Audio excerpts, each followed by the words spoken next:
속건제의 건이라고 하는 말은 허물이라고 하는 뜻이에요. 그래서 오늘 우리가 읽은 본문에 보면 허물이라 이런 말이 나오는데 바로 그 말을 한자로 한 것이 건이라고 하는 말이 되겠습니다.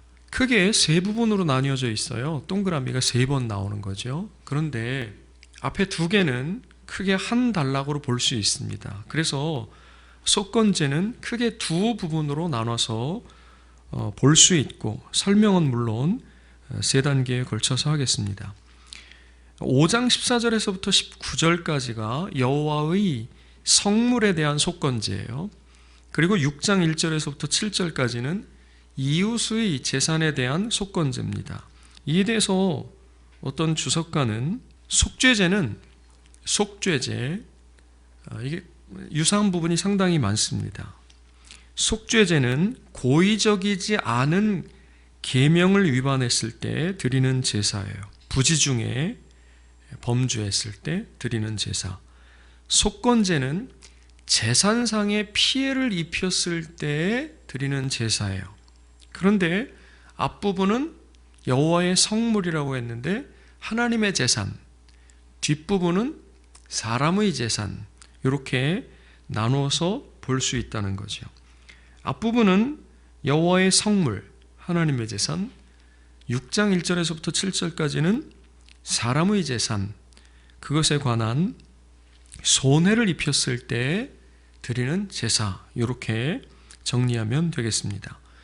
속건제는 흠 없는 숫양으로만 제사할 수 있었어요. 우리가 읽은 본문에는 특이하게도 나머지 제사에 대한 규례는 전혀 언급되어 있지 않습니다. 한 가지 숫양으로만 드려라 하는 거예요. 그래서 이 뒤에 보면 보충 규례, 제사장들에게 주는 규례가 따로 첨가되어 있는데, 그래서 7장에도 속건제에 대한 규례가 나와요. 그런데 그것을 읽어보면 2절에는 피를 제단 사방에 뿌리고, 이건 번제하고 똑같아요. 그 다음에 3, 4, 5절, 7장 3, 4, 5절에는 기름 부분, 여러 가지 말씀이 쭉 나오지만 종합하면 기름 부분과 콩팥, 그것을 떼어서 번제단에서 불살라 화제로 하나님께 드리라는 거죠. 이건 화목제와 속죄제의 일부, 즉 족장과 평민의 속죄제와 같아요. 그런 다음에 남은 고기, 그것을 제사장에게 주도록 되어 있는데 이것도 속죄제의 일부, 즉 족장과 평민의 속죄제와 같은 거죠. 그러니까 속건제는 제사의 측면에서 봤을 때는 특이한 사항이 전혀 없어요. 속건제는 오히려 특이한 점이 우리가 읽은 본문에서 나타나는데, 그것이 무엇이냐면 5분의 1이라고 하는 거예요. 읽어보겠습니다. 시작. 성물에 대한 잘못을 보상하되 그것의 5분의 1을 더하여 제사장에게 줄 것이요, 제사장은 그 속건제의 순양으로 그를 위하여 속죄한 즉 그가 사함을 받으리라. 한 번 더. 그 거짓 맹세한 모든 물건을 돌려보내되 곧 그 본래 물건의 5분의 1을 더하여 돌려보낼 것이니 그 죄가 드러나는 날에 그 임자에게 줄 것이요. 속건제는 하나님과 사람의 재산, 그것에 손해를 입히고 피해를 준 경우에 드리는 제사라고 했습니다. 이때 피해를 입힌 재산의 5분의 1, 즉 20%를 덧붙여서 돌려주는 것이 속건제 제사 안에 포함되어 있는 거예요. 그러니까 앞선 4번의 제사는 제물을 가지고 성막에 나아가고 성막에서 이런저런 절차를 통해서 하나님께 제물을 올려드리고 하는 과정이 제사의 전부였지만, 속건제는 피해를 입힌 재산에 대해서 5분의 1을 덧붙이는 거예요. 예를 들면 어떤 사람이 10,000원을 훔쳤다. 그러면 10,000원의 5분의 1이니까 2,000원, 그거를 덧붙여서 원래 주인에게로 돌려주고 그 다음에 순양 한 마리를 끌고 회막으로 나아가서 제사를 드리면 속건제 완성, 이렇게 되는 거죠. 그래서 피해를 입힌 부분에 대해, 재산에 대해서 배상이 들어가 있기 때문에 이것을 배상제 혹은 보상제라고 부르기도 하는데, 그것이 더 나은 이름이라고 하는 학자들도 있습니다. 어찌되었건 첫 번째는 하나님의 재산, 즉 여호와의 성물에 대한 속건제예요. 성물은 하나님께 바쳐진 것들을 성물이라고 그래요. 그래서 어떤 학자는 짐승, 바쳐진 짐승, 그리고 집, 땅, 11조 등 이런 것들을 성물이라고 한다는 거죠. 이런 성물에 대해서 부지중에 범죄하는 거예요. 그러면 5분의 1을 제사장에게 주고 순양으로 속건제를 올려드려야 됐는데, 이런 것과 관련되어서 어떻게 범죄할 수 있을까? 가서 번제단을 때려 부셨나? 그러면 번제단을 하나 더 짓고 5분의 1만큼을 또 더 지어야 된다는 건가? 이런 건 아닌 것 같죠? 혹시 번제단을 실수로 상처를 입혔다 그러면 어떻게 그에 해당되는 돈으로 갚을 수 있었나? 어려운 부분이 있어요. 그런데 레위기 22장에 그것과 관련된 말씀이 나옵니다. 성물 중에 특별히 먹는 음식에 대해서는 제사장과 제사장의 가족들만 먹을 수 있게 되어 있어요. 일반인들은 먹지 못하는데 22장의 설명입니다. 제사장에게 온 손님이나 혹은 잠깐 데려다가 쓴 품꾼, 그 사람들은 성물을 먹지 못하게 되었어요. 그런데 만약에 제사장이 어떤 사람을 돈으로 사서 우리 집에 종으로 혹은 우리 집 일하는 사람으로 들어와 있다면 그 사람은 가족이 된 거니까 성물을 먹을 수 있었습니다. 그 집에서 출생한 자, 그러니까 자녀들도 성물을 먹을 수 있었어요. 그런데 제사장의 딸이 결혼하면 성물을 먹지 못하도록 되어 있었습니다. 출가 외인이 이 동네도 해당이 되는가 봐요. 어쨌든 먹지 못하였다가 사별하거나 이혼했는데 아이가 없어서 본래 친정집으로 다시 돌아왔는데 결혼하기 이전 상태처럼 모양이 그렇게 되어 있으면 다시 먹어도 되었습니다. 그러니까 어떤 사람이 제사장 집에 가서 일을 도와주다가 아무 일 없이 그냥 이렇게 해서 먹었는데 그게 알고 봤더니 성물이다. 그러면 그것의 120%를 돌려주고 그 다음에 순양을 가지고 하나님께 나아가서 제사를 올려드려야 되는. 그러니까 성물에 대해서 굉장히 주의해야 되는 것이 필요한 거죠. 이해가기 쉽게 과일 한 쪽 먹었는데 떡 하나 집어 먹었는데 순양 한 마리 바쳐야 되는 가능성이 생길 수도 있는 거예요. 그래서 이 성물을 하나님께서는 거룩하다라고 말씀하실 뿐만 아니라 지극히 거룩한 것이다 라고 표현하신 거예요. 그건 뭐예요? 함부로 대해서는 안 된다. 이건 구별되어 있는 것이다 라고 하는 사실을 확실하게 해놓은 것이라고 할 수가 있습니다. 한 가지 더, 사도행전의 5장에 보면 아나니아와 삽비라 부부가 나오는데 은혜를 받고 자기의 재산을 팔았어요. 하나님께 드리기 위해서 땅을 판 것입니다. 팔았는데 마음이 변했어요. 그래서 땅값의 일부를 감추고 나머지만 가지고 온 거죠. 그때 베드로가 딱 보니까 알 수 있었어요. 그래서 이것이 전부냐고 물었고 아나니아 삽비라가 똑같이 전부라고 대답했지요. 이 부분이 바로 성물에 관계된 죄라고 할 수 있습니다. 이때 만약에 베드로가 물었을 때 아닙니다. 잘못했습니다. 전부가 아닙니다. 그러면 120%를 다시 갚아드려야 되고 그 다음에 순양을 가지고 제사해야 되는 거예요. 그런데 전부라고 그랬어요.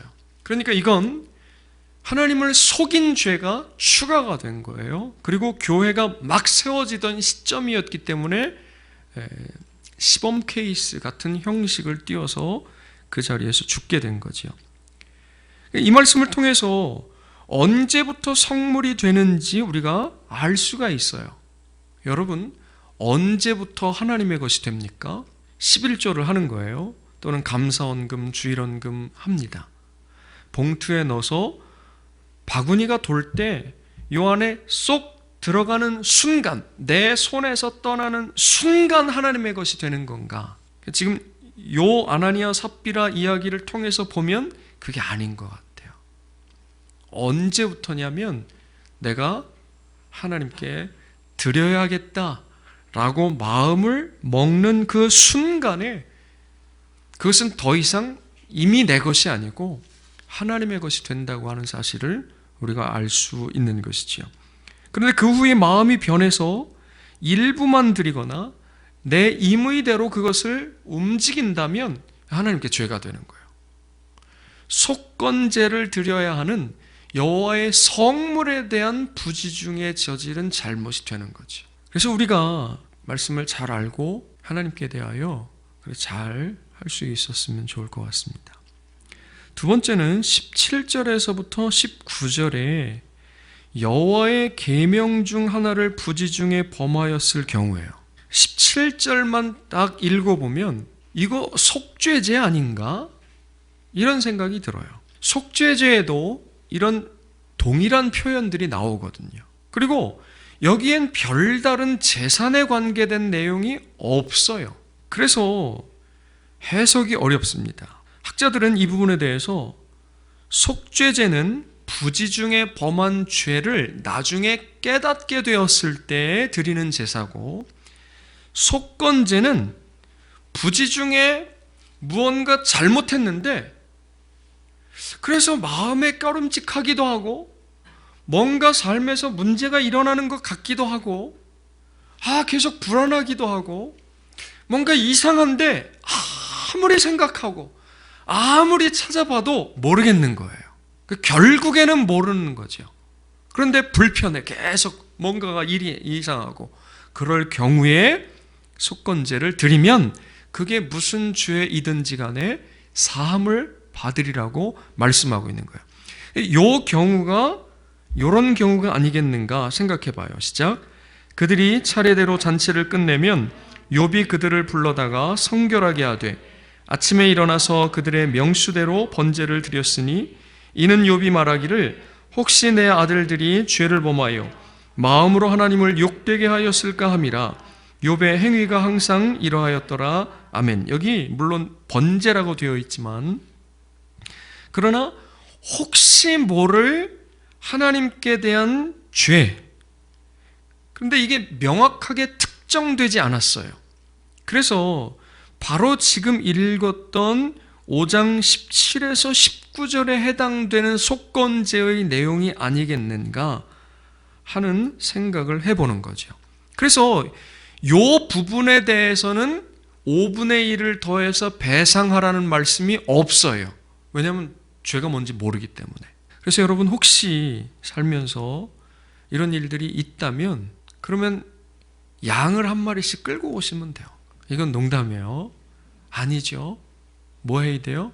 그래서 여러분 주일에 교회 오실 때마다 혹은 여러분이 기도하실 때마다 하나님, 내가 알지 못하고 지은 죄가 있으면 용서해 주세요. 주의 보혈로 씻어주세요. 우리는 속건제물이 되어주신 어린 양이신 예수님이 있어요.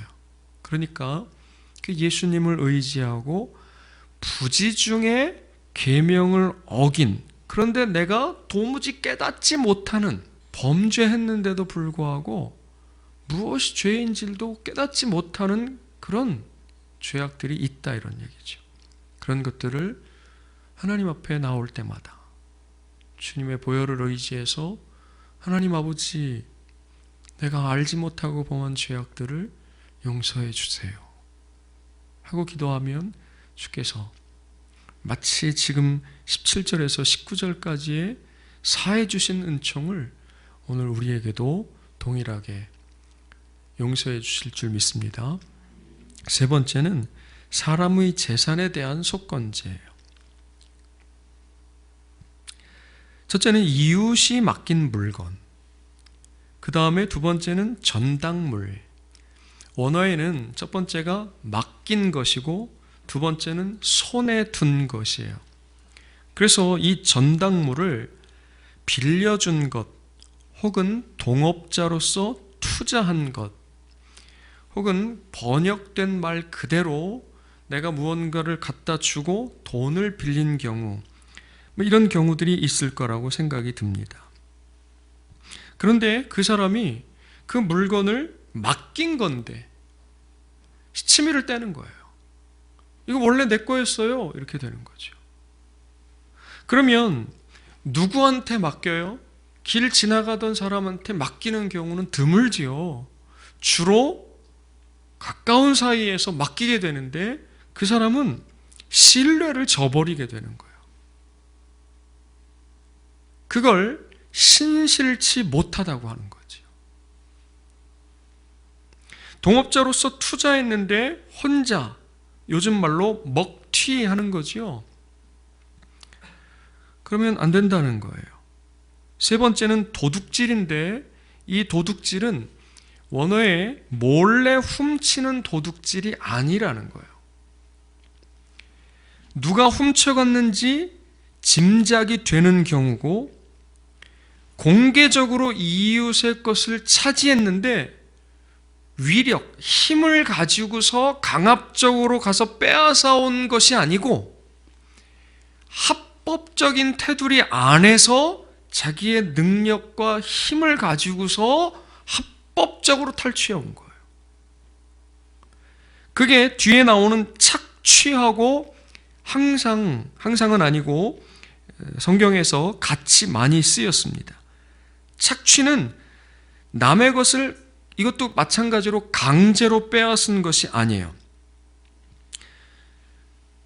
수고한 일꾼의 삭슬 제때 주지 않고 가능한 늦추는 것, 상대가 자신에게 빚졌다 하여 상대의 물건을 차압한 채 돌려주지 않는 것 등을 가리키는데 말씀에 두 가지, 즉 도둑질과 착취가 함께 언급되는 경우가 여러 차례 있습니다. 시작. 그들이 침상에서 죄를 꾀하며 악을 꾸미고 날이 밝으면 그 손에 힘이 있으므로 그것을 행하는 자는 화 있을진저 밭들을 탐하여 빼앗고 집들을 탐하여 차지하니 그들이 남자와 그의 집과 사람과 그의 산업을 강탈하도다. 그 앞에 빼앗고가 오늘 읽은 본문의 도둑질, 뒤에 강탈, 그것이 착취, 이렇게 되는 거예요. 그런데 그 손에 힘이 있으므로 라고 그래서 실제로 육체적인 힘이 있어서 가서 폭력적인 방법으로 강도짓을 해서 빼앗아 온 것이 아니고 요 힘은 권력이나 권위를 얘기하는 거예요. 그래서 요 장면이 그대로 나타난 이야기가 성경에 기록되어 있는데 어디냐면 열왕기상 21장에 나봇의 포도원을 빼앗은 아합과 이세벨의 이야기예요. 이제 우리가 열왕기상 읽기 들어갔는데 곧 나올 건데 거기 가서 여러분 한번 읽어보시고 아합이 왕일 때, 북이스라엘의 왕일 때 그의 아내가 이세벨이라고 하는 악한 여자의 대표주자죠. 그 여자가 이방 사람으로서 이스라엘 아합 임금의 아내가 되어서는 각종 우상들을 다 이스라엘 안으로 끌어들였죠. 그래서 그 유명한 엘리야 선지자가 갈멜산에서 850명 바알과 아세라의 선지자들, 제사장들과 함께 하나님으로부터 불을 내리는 그거 했던 게 바로 요 아합 왕과 이세벨 때예요. 아합 왕이 나봇이라고 하는 사람의 포도원, 너무 마음에 드는 거예요. 그래서 그걸 나한테 좀 팔아라. 그럼 내가 더 좋은 땅, 더 많은 땅, 더 큰 것으로 갚아주겠다 그랬는데, 여러분, 땅은 조상 때부터 물려받는 거예요. 그건 하나님께서 주신 거죠. 각 지파마다, 각 기업마다, 각 가족마다. 그러니까 팔 수 없었어요. 영원히 팔리지 못합니다. 그러니까 나봇이 하나님의 말씀에 그거 팔면 안 된다고 그랬기 때문에 나는 팔 수 없다 그랬어요. 그러니까 아합 왕이 집에 들어가가지고 머리 싸매고 끙끙거리는 거예요. 나봇의 포도원, 나봇의 포도원, 나봇의 포도원. 그러니까 그 안에 악한 여자 이세벨이 아이고 저 등신, 지가 왕인데 저러고 있다고. 여러분, 이스라엘 나라는 왕이 중요한 게 아니죠. 그 위에 누가 계셔요? 왕의 왕이 계셔요. 그분의 말씀대로 통치해야 되는 거죠. 그러니까 악한 아합이라도 그러고 있었던 거예요. 이세벨이 작전을 꾸밉니다. 그래서 그 나봇이 거하고 있는 성으로 장로들에게 편지를 보내요. 그래서 높은 곳에 세우라고 그랬는데 재판정에 세우는 거예요. 그런 다음에 거짓 증인들을 보내서 왕과 하나님을 모독했다고 거짓 증거하게 만든 거예요. 그 성의 장로들이 그 편지를 받아들고, 이게 누구의 명령이에요? 왕비의 명령이에요. 그러니까 그대로 따릅니다. 거기 온갖 협박이 들어 있었겠죠. 그래서 결국에 나봇이 죽어요. 거기에 거짓 증언, 거짓 맹세가 나오는 거죠. 힘이 있으니까 그 힘을 가지고 꾀하고 그 다음에 꾸미고 결국에는 그 밭을 빼앗고 산업을 강탈하고 생명까지도 죽여버렸던 것이에요. 그래서 이 단어들은 권력이나 권위를 남용하는 행동과 관련되어 있는데, 요즘의 일들로 가만히 생각해 보면 착취라는 말 앞에 요즘에 아주 이슈가 되고 있는 성이라고 하는 단어를 갖다 붙이면 돼요. 며칠 전에 시장님이 사퇴했잖아요. 그죠? 우리 시 말고 저기 아랫부분에 그 시장님이 시장이라고 하는 자리에서 직원을 부른 거죠. 그리고 그가 원하지 않는데 그의 어떤 것을 이 사람이 자기의 권력과 지위를 가지고서 빼앗은 거예요. 이게 바로 도둑질과 착취라고 할 수가 있는 거예요. 그러니까 얼마 전에 계속해서 우리 사회를 시끄럽게 했던 미투라고 하는 것은 단순히 앞에 달려있는 성의 문제가 아니고 뒤에 나오는 단어, 착취의 문제예요. 착취의 문제. 아르바이트생들을 고용해서 아르바이트생들에게 일을 시키는데 그 계약된 표준 근로에 따르는 그것들을 시키지 않고 법에 따르는 임금도 주지 않고, 물론 전부 다 그러지 않지요. 아주 자기가 손해를 보면서도 직원들을 이렇게 가족들을 하는 사람들도 너무 많이 있어요. 그러나 그렇지 않은 사람들도 많은 것을 우리가 알고 있잖아요. 그러니까 주휴수당이라고 하는 건 들어보지도 못했고 받은 건 뭐 더더군다나 없고, 이런 우리 왜 뉴스 기사들을 많이 보잖아요. 그런 것들이 다 크고 작은 차이만 있을 뿐이지 도둑질과 착취에 해당하는 일들이라고 할 수가 있어요. 더 크게는 기업과 기업 간에, 회사와 회사 간에 일어나는 일들도 있지요. 이런 것들이 바로 여기에서 말씀하고 있는 내용이라고 할 수가 있습니다. 그 다음에는 잃어버린 물건에 대한 거예요. 누군가가 이건 알고 있는 거예요. 주웠는데 알고 있는 거예요. 그런데 입 다물고 있는 거죠. 몰라, 못 봤어. 그리고 이건 자기 주머니로 가는 거예요. 이런 것들에 대해서 부인하거나 거짓 맹세하는데, 이때 이 사람들의 맹세는 하나님의 이름으로 맹세하는 거지. 공통적으로 내 것이 아닌데 내 수중에 와 있거나, 반대로 내 것인데 다른 사람의 수중에 들어가 있는데 1대1의 관계에서는 어떻게 해결할 수 없는 부분인 거지. 그런데 모르고 그럴 수도 있지요. 근데 놀랍게도 6장의 속건제의 본문에서는 부지중에라고 하는 말이 없어요. 그리고 지금 이러한 말들로 봤을 때는 이건 부지중의 죄가 아니에요. 오히려 미가서 말씀에 보면 죄를 꾀하고 악을 꾸몄어요. 좀 전에 아합과 이세벨의 이야기를 봐도 작당을 한 거예요. 작전을 짠 거거든요. 이건 오히려 치밀한 계획, 그것 아래 이루어진 범죄인 것이죠. 그러니까 부지중의 죄가 아니에요. 그런데도 이것을 용서해 주시겠다고 하는 속건제가 있는 거예요. 지금부터 잘 들으셔야 돼요. 이러한 사람에 대한 죄는 항상 뭐가 있냐면 상대방이 있는 거예요. 그 전까지만 해도, 속죄 죄까지만 해도 나와 하나님 사이의 문제예요.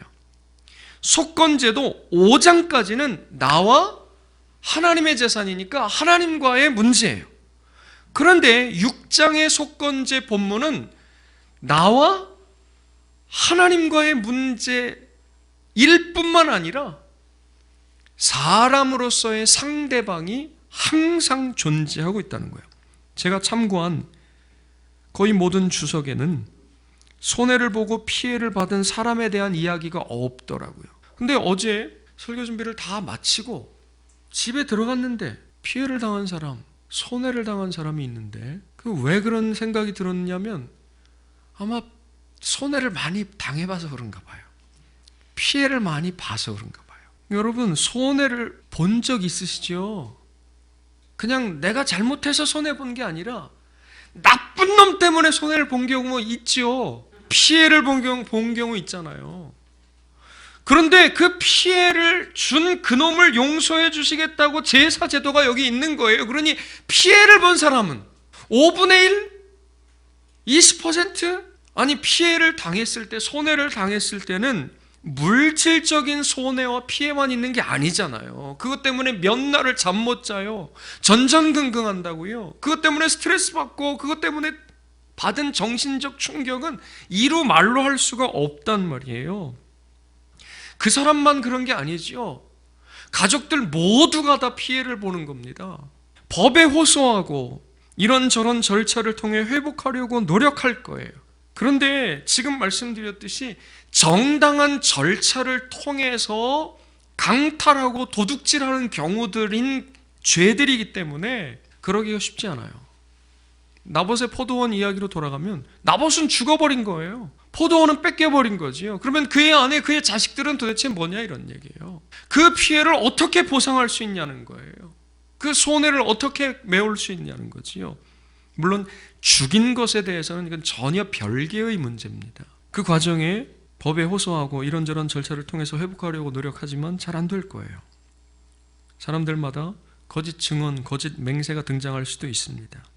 그때 법에서 해결해 주지 못하니까 그 사람들이 울부짖는 거죠. 하늘에 호소하는 거예요. 하늘에 호소. 예수님을 모르고 하나님을 모르는 사람들은 하늘에 호소하는 거고, 아는 사람들은 하나님께 호소하는 거죠. 그러면 여러분, 하나님이 들으시겠습니까? 안 들으시겠습니까? 하나님께서 들으시는 거예요. 저는 믿지 않는 사람들의 호소도 들으신다고 믿어요. 우리가 믿는 사람들이 기도해서 응답받는 것과 같은 양상은 아니지만 하나님께서 억울한 사람들의 그 부르짖음을 들으시는데, 소돔성의 부르짖음에 대해서 제가 몇 차례 말씀드린 적이 있는데, 창세기 18장에 나오는 그 소돔성의 부르짖음이 진짜인가 아닌가를 확인하려 가시는 하나님의 그 발걸음, 그것이 바로, 이 부르짖음이 바로 이러한 것이었을 거라는 거죠. 그런데 이 속건제는 그러한 사람들이 모두 다 드릴 수 있었던 것이 아니라, 드릴 수는 있었죠. 근데 드리는 것이 아니라 어떤 사람이, 빼앗은 어떤 사람이 이 과정에서 양심의 가책을 느끼는 거예요. 그 죄를 인정하고 자백하고 배상을 하는 거예요. 그리고 하나님께 속건제의 숫양을 드리면 사함을 받을 수 있었던 거죠. 그러니까 내가 이러저러한 합법적인 경로를 통해 가지고 다른 사람의 재산을 강탈해 왔는데, 빼앗아 오고 착취하고 도둑질해 왔는데, 그런데 이걸 갖고 있는데 상대방을 보는 거예요. 상대방이 보일 거 아니에요. 괴로워하고 울고 있고 힘들어하고 있는 모습을 보면서 이 안에 양심의 가책을 느끼거나 혹은 이 사람의 삶에 무언가가 일어나거나 했을 때 이 사람이 죄를 인정하고 자백하는 거죠.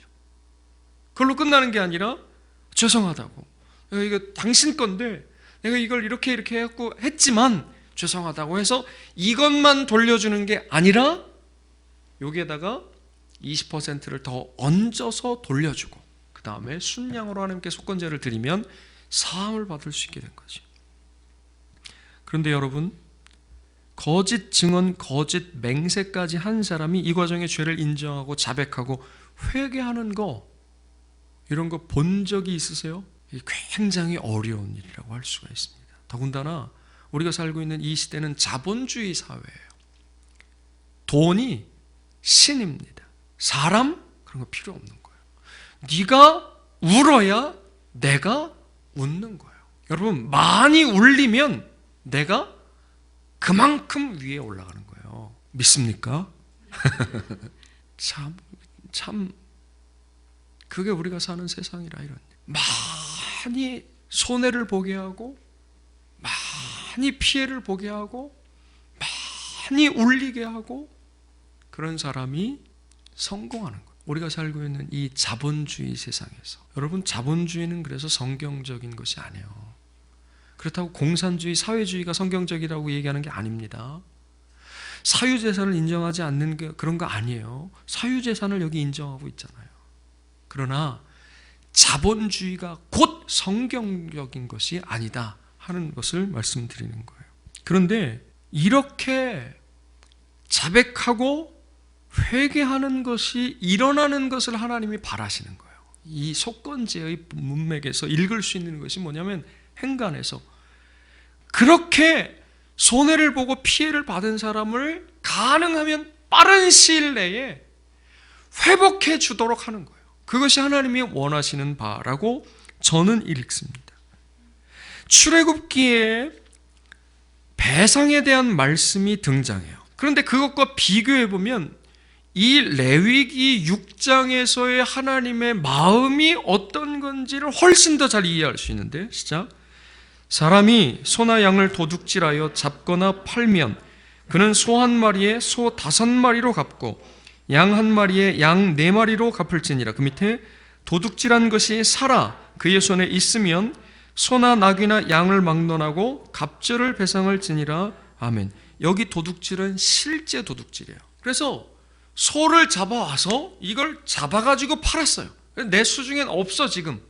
그랬다가 붙잡히면 5마리를 갚는 거예요. 만약에 내가 훔쳐왔는데 바로 붙잡혔어. 그래서 처리하지 못했어요. 그래서 그 훔쳐온 그 소가 살아있어요. 여기 그대로 있어.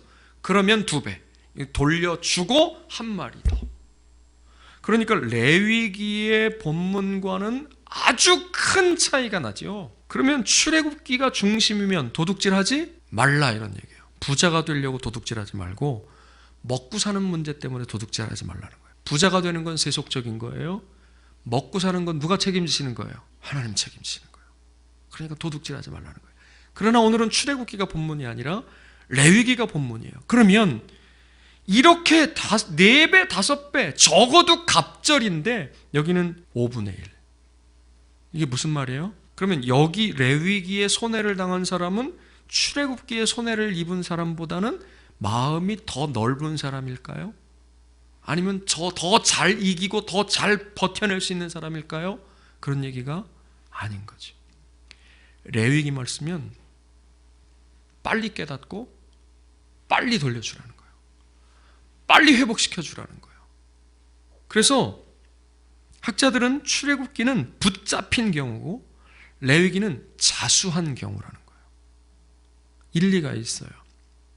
혹 어떤 일에 연루되어서 잘못된 판단 때문에 이런 일을 행하였다면 빨리, 왜 빨리예요? 상대방이 있기 때문에. 지금 손해를 입고 피해를 당해서 괴로워하고 신음하고 울부짖고 있는 그 사람이 있기 때문에 빨리 돌려주되 20%를 더 얹어서 돌려주고 자백하고 회개하고 그 다음에 속건제를 하나님께 올려드리는 거죠. 그래서 이런 범죄가 일어나서는 안 되는 것이 첫 번째이지만, 범죄가 발생한 경우에라도 사람이라면 그렇게 하면 안 되는 거죠.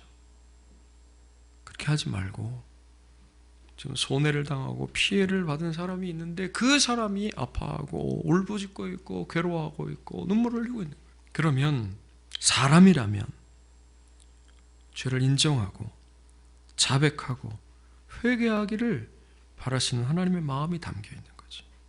그래서 한편 죄를 범한 사람이 빨리 자백하고 속건제를 통해서 용서받고, 반대편에 피해를 입고 손해를 당한 사람은 빨리 회복되어서 그 마음이 다시, 이 두 가지가 병행이 되면 뭐가 되는 거예요? 이 사람이 원수였지만 그 전에는 어땠겠어요? 그 전에는 뭐 어쩌면 신뢰의 관계였을 수도 있어요. 그런데 돈 때문에, 재산 때문에 이 관계가 뭔데요? 그리스도의 몸인 관계가, 이게 큰 틀에서 보면 사람이 모두가 다 하나님의 성물이에요. 하나님의 것이거든요. 그런데 그 사람, 하나님의 것이 서로 이렇게 샬롬하지 못한 거지. 레위기 6장에서 속건제는 빨리 이것이 회복되어서 샬롬, 사람 간의 화목, 그것을 하나님이 바라고 계신다고 하는 사실입니다. 그런데 이렇게 사람에게 신실하지 못한 죄를 성경은 하나님께 대하여 신실하지 못한 것이라고 말씀하고 있어요. 2절입니다. 시작. 누구든지 여호와께 신실하지 못하여 범죄하되 곧 이웃이. 이게 사람에게 대하여 신실하지 못한 건데 성경은 그렇게 말씀하지 않아요. 이건 하나님께 대하여 신실하지 못한 것이다, 이렇게 말씀하고 있습니다. 여러분, 이때 순서가 중요합니다. 둘 중 어느 것도 빠져서는 속건제일 수가 없는 거예요. 속건제는 먼저 손해에 대한 배상이고 그 다음에 제사예요. 시작. 그 거짓 맹세한 모든 물건을 돌려보내되 곧 그 본래 물건의 5분의 1을 더하여 돌려보낼 것이니 그 죄가 드러나는 날에 그 임자에게 줄 것이요 그는 또 그 속건제물을 여호와께 가져갈지니 곧 내가 지정한 가치대로 양떼 중 흠없는 숫 양을 속건제물을 위하여 제사장에게로 끌고 갈 것이요. 아멘. 5절 맨 밑에 그 죄가 드러나는 날이라고 하는 말이 우리 번역은 이렇게 되었지만 원어를 다르게 번역하면 속건제물을 드리는 날, 이렇게 되는 거예요. 그러면 훨씬 더 의미가 명확해져요. 그러니까 속건제물을 죄를 깨닫고 속건제물을 드리는 그날 뭘 하라는 거예요? 5분의 1을 덧붙여서 돌려보내서 회복시키고, 그리고 나서 숫 양을 끌고 제사장에로 가서 하나님께 제사를 올려드리라는 거죠. 그러면 허물이 사함을 받는 거예요. 예수님께서도 말씀하셨습니다. 시작. 그러므로 예물을 제단에 드리려다가 거기서 내 형제에게 원망 들을 만한 일이 있는 것이 생각나거든 예물을 제단 앞에 두고 먼저 가서 형제와 화목하고 그 후에 와서 예물을 드리라. 아멘. 여러분, 우리는 예배를 무조건 모든 만사의 첫 번째에 두는 그런 말씀을 듣고 살아왔어요. 그러나 예외가 되는 경우가 있습니다. 바로 속건제의 경우예요. 이건 예외라, 이런 얘기예요. 먼저 뭐냐? 먼저 돌려보내는 거예요. 회복시키는 거예요. 그리고 화목하는 거예요. 그러니까 속건제의 주의 원하심은 뭐냐면 화목이에요. 사람과 잘 사는 거죠. 우리가 예배 전에 시청한 영상은 영화 밀양이라는 영화예요. 그럼 보신 분들이 있는지 모르겠는데 유튜브에 밀양 검색하면 줄거리가 나와요. 줄거리라도 꼭 한번 보시길 바랍니다. 댓글을 보면 마음이 아파요. 기독교가 엄청나게 욕먹고 있기 때문에 그렇습니다. 전도연 씨가 연기한 주인공 신혜라고 하는 여인은 남편과 사별하고 아들 준이하고 남편의 고향인 밀양으로 내려가서 사는 거예요. 적응해서 살아가려던 어느 날 아들이 납치되고 주검으로 발견이 돼요. 그러니까 이 여인이 아무것도 없는 거죠. 범인이 잡히는데 아까 봤던 그 사람입니다. 괴로워하죠. 엄청나게 괴로워하던 신혜가 이런저런 과정으로 신앙으로 들어서게 돼요. 그래서 신앙의 힘으로 이겨내고 있고 서서히 회복되는 과정에 우리가 지금 읽은 마태복음 이 본문 뒤에는 뭐가 나오냐면 용서하라는 말씀이 나와요. 이 주기도문을 중심으로 해서 우리가 용서하면 하늘에서도 우리를 용서하신다는 거죠. 아마 그런 말씀 때문이겠죠. 신혜가 이 살인자를 찾아갑니다. 찾아간 장면이에요. 용서하려고 간 거예요. 근데 그 사람이 뭐라고 대답해요? 이미 용서 받았다는 거예요. 이 전도연 신혜가 거기서 완전히 미치는 거죠. 난 용서한 적이 없는데 누가 당신을 용서했냐는 거예요. 그 사람이 뭐라고 대답해요? 하나님이 용서했다는 거예요. 여러분 한번 따라합시다. 그런 기독교는 없습니다. 여러분 그건 기독교가 아니에요. 그건 기독교 영화가 아닙니다. 그런 기독교는 없어요. 그 사람이 은혜를 받았다고 그러는데 그래서 매일 기도와 찬송을 하고 신의 어머니, 주니 엄마를 위해서 날마다 기도한다고 하는데 그거 다 가짜입니다. 그 사람이 연기한 게 가짜라는 게 아니라 그가 받았다고 하는 그 은혜가 가짜라 이런 얘기예요. 만약에 진짜 은혜를 받았다면 주니 엄마를 보는 순간에 어떻게 써야 돼요? 그냥 무릎 꿇고 엎드려서 통곡하고 빌어야죠. 빌어야지. 미안하다고. 죽을 죄를 졌다고. 죄송하다고. 나 용서해달라고. 아니 용서 바라지 않는다고. 내가 죽을 때까지 여기서 내 죄값을 치를 테니까. 그게 속건제의 정신이라 이런 얘기예요. 피해를 당한 사람이 앞에 있는데 어디서 지원자 용서를 받고 난리예요. 하나님이 어디 용서하신다고 그랬냐 이런 얘기예요. 어디 예배가 더 예배가 중요해요. 그러나 이 상황에서는 그렇지 않다 성경이 말씀하고 있는 거예요. 제사가 먼저가 아니라는 거예요. 먼저 회복시키라는 거예요. 그런데 죽인 건 회복시킬 수가 없어요. 그럼에도 불구하고 사죄하고 무릎 꿇고 엎드리고 용서를 구하고 죄값을 달게 받아야죠. 그게 기독교예요. 그게 성경의 말씀이에요. 배상이 먼저고 그런 후에 제사인 것이죠. 그런데 오늘 우리를 비롯한 교회와 우리나라 전체가 이런 속건제의 정신과는 상당히 거리가 먼 것 같아요. 그래서 여러분 지도자를 생각할 때, 정권을 생각할 때, 사람들을 우리가 투표한 지 얼마 안 됐는데 투표할 때 어떤 정권에서 억울한 사람들이 죽어갔는지를 보시라 이런 얘기예요. 누가 지도자일 때 수많은 사람들이 괴로움을 겪느냐 이런 거예요. 내 주머니에 돈 몇 푼 들어왔다고 좋은 대통령이 아니라 이런 얘기예요. 더 이상 경제 발전 운운해서는 안 돼요. 지난번에 말씀드렸잖아요. 산둥수용소라고 하는 책에서 돈 많이 갖는 게 중요한 게 아니에요. 경제가 발전하는 게 중요한 게 아니라 이런 얘기예요. 그 돈이 어떤 방식으로 어떤 사람들에게 집행되느냐, 어떻게 분배되느냐 하는 것이 중요한 가치라 이런 얘기지. 수많은 사람들이 손해를 받고 피해를 당하고 억울한 죽음을 죽어가고 있어요. 죽어갔어요. 속건제의 정신이 없는 거예요. 그래서 이 영화 밀양이라고 하는 영화를 만든 감독이 5.18 그 사건을 일으킨 자들이 서로 지네들끼리 용서 받았다고 하고 하는 모습들을 보고서 만들었다고 하더라고요. 그러니까 교회 목사님이 거기 가갖고 그 사람하고 하면 안 돼요. 뭐라고 해야 돼요? 이거 속건제를 가르쳐야 돼요. 먼저 엎드려야 된다고, 사죄해야 된다고. 그러지 않으면 아무 용서도 없는 거예요. 용서 없는 거예요. 이것이 성경입니다. 이것이 하나님의 말씀이고 이게 진리예요. 한 걸음 더 나아가서 그 사람이 이렇게 해서 내 걸 빼앗아 갔는데 붙잡힌 게 아니라 빨리 회개하고 120%를 나에게 돌려주고, 그런데 심정적으로는 용서가 잘 안 되죠. 피해를 입고 손해를 받으면. 그런데 그가 그렇게 했을 때는 나도 어떻게 하는 거예요? 피해를 당한 사람도 용서를 하는 거예요. 용서를. 정말 어려운 거죠. 어려운 건데 용서를 하는 거예요. 그게 조금 전에 영화에서 보여줬던 바로 신의 모습이죠. 여러분, 어떻게 용서해요? 아들 죽인 놈을. 근데 그건 그 사람의 하나님 앞에서의 일이고, 죄를 범한 사람은 그렇게 해야 되는 거예요.